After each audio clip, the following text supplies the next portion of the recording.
छोटे से गांव के एक कोने में एक घर था। उस घर में रहती थी एक माँ गौरी और उसका बेटा अर्जुन। गौरी विधवा थी। पति की मृत्यु तब हो गई थी जब अर्जुन केवल 2 साल का था। गौरी ने सुई धागा, खेतों में मजदूरी और लोगों के घरों में काम करके अपने बेटे को पाला। उसकी पूरी दुनिया। अर्जुन बचपन से ही बहुत होशियार था, पढ़ाई में तेज लेकिन कभी कभी शरारती भी।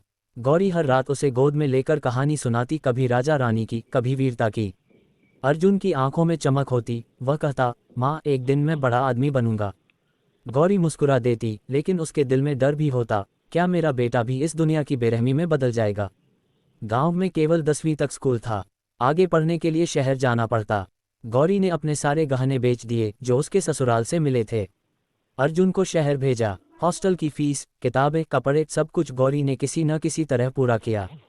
हर महीने वह खेतों में काम कर कुछ पैसे जोड़ती। कई बार भूखी सोती, लेकिन अर्जुन को कभी पता नहीं चलने दिया। अर्जुन ने मेहनत की, दिन रात पढ़ाई की, इंजीनियरिंग कॉलेज में दाखिला मिल गया। पहली बार शहर की चमक धमक देखी। धीरे धीरे अर्जुन बदलने लगा। पहले हर दिन माँ को फ़ोन करता था, अब हफ्तों बात नहीं होती।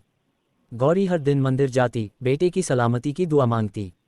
गांव में लोग कहते, तेरा बेटा तो बड़ा आदमी बन गया, अब तुझे भूल जाएगा। गौरी बस मुस्कुरा देती, नहीं, मेरा अर्जुन ऐसा नहीं है। कॉलेज खत्म हुआ। अर्जुन को बड़ी मल्टीनेशनल कंपनी में नौकरी मिली, लाखों की तनख्वाह। उसने शहर में फ्लैट ले लिया, नई जिंदगी शुरू की। एक दिन अर्जुन की शादी भी हो गई, उसी शहर की लड़की निशा से।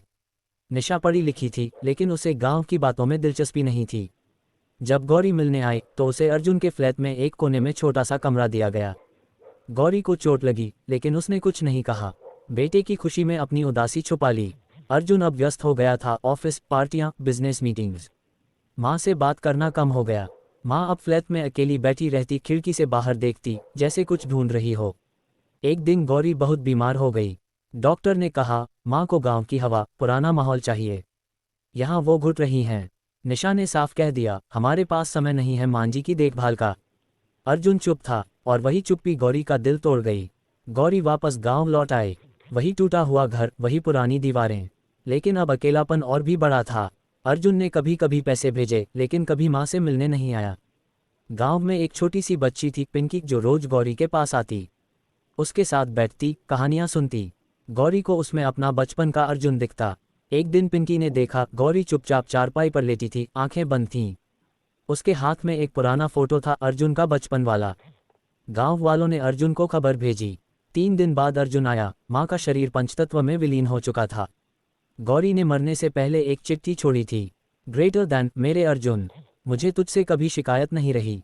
मैं जानती हूँ तू बड़ा हो गया है, जिम्मेदारियां हैं, लेकिन एक बार मेरी गोद में सिर रख कर सो जाता तो सारी थकान मिट जाती। तेरी माँ गौरी। योजक चिन्ह, योजक चिन्ह, योजक चिन्ह। अर्जुन फूट फूट कर रोया। उस दिन उसने अपना सब कुछ बेचकर गांव में एक स्कूल खुलवाया, माँ गौरी विद्यालय। और हर रोज वो पिंकी को कहानी सुनाने आने लगा, माँ की तरह।